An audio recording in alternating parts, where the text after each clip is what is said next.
Numbers 31. The Lord said to Moses, "Take vengeance on the Midianites for the Israelites. After that you will be gathered to your people." So Moses said to the people, "Arm some of your men to go to war against the Midianites, so that they may carry out the Lord's vengeance on them. Send into battle 1,000 men from each of the tribes of Israel." So 12,000 men armed for battle, 1,000 from each tribe, were supplied from the clans of Israel.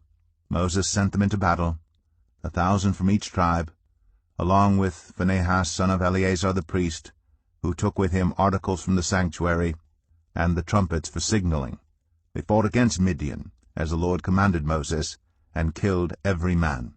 Among their victims were Evi, Rechem, Zur, Hur, and Reba, the 5 kings of Midian. They also killed Balaam, son of Beor, with the sword. The Israelites captured the Midianite women and children and took all the Midianite herds, flocks, and goods as plunder. They burned all the towns where the Midianites had settled, as well as all their camps. They took all the plunder and spoils, including the people and animals, and brought the captives, spoils, and plunder to Moses and Eleazar the priest, and the Israelite assembly, at their camp on the plains of Moab, by the Jordan, across from Jericho.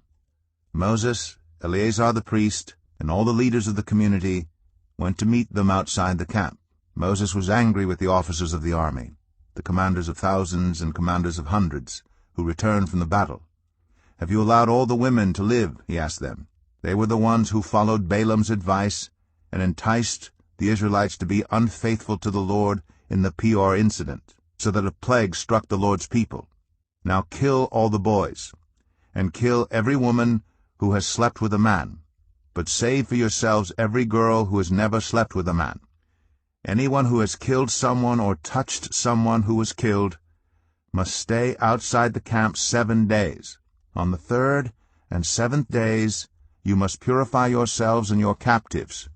Purify every garment as well as everything made of leather, goat hair, or wood." Then Eleazar the priest said to the soldiers who had gone into battle, "This is what is required by the law that the Lord gave Moses.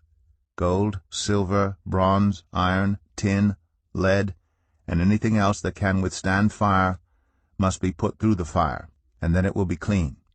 But it must also be purified with the water of cleansing, and whatever cannot withstand fire must be put through that water. On the 7th day wash your clothes, and you will be clean. Then you may come into the camp." The Lord said to Moses, "You and Eleazar the priest and the family heads of the community are to count all the people and animals that were captured. Divide the spoils equally between the soldiers who took part in the battle and the rest of the community.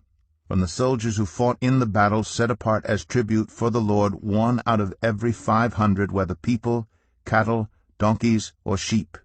Take this tribute from their half-share and give it to Eleazar the priest as the Lord's part. From the Israelites' half, select 1 out of every 50, whether people, cattle, donkeys, sheep, or other animals. Give them to the Levites, who are responsible for the care of the Lord's tabernacle."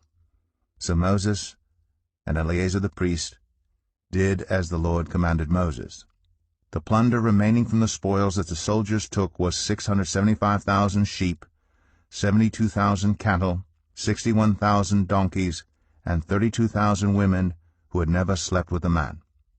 The half-share of those who fought in the battle was 337,500 sheep, of which the tribute for the Lord was 675, 36,000 cattle, of which the tribute for the Lord was 72, 30,500 donkeys, of which the tribute for the Lord was 61, 16,000 people, of whom the tribute for the Lord was 32.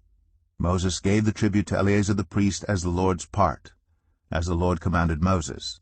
The half belonging to the Israelites, which Moses set apart from that of the fighting men, the community's half, was 337,500 sheep, 36,000 cattle, 30,500 donkeys, and 16,000 people. From the Israelites' half, Moses selected 1 out of every 50 people and animals, as the Lord commanded him, and gave them to the Levites, who were responsible for the care of the Lord's tabernacle. Then the officers who were over the units of the army, the commanders of thousands and commanders of hundreds, went to Moses and said to him, Your servants have counted the soldiers under our command, and not one is missing. So we have brought as an offering to the Lord the gold articles each of us acquired, armlets, bracelets, signet rings, earrings, and necklaces, to make atonement for ourselves before the Lord. Moses and Eleazar the priest accepted from them the gold, all the crafted articles, all the gold from the commanders of thousands and commanders of hundreds that Moses and Eleazar presented as a gift to the Lord, weighed 16,750 shekels. Each soldier had taken plunder for himself. Moses and Eleazar the priest accepted the gold from the commanders of thousands and commanders of hundreds, and brought it into the tent of meeting as a memorial for the Israelites before the Lord.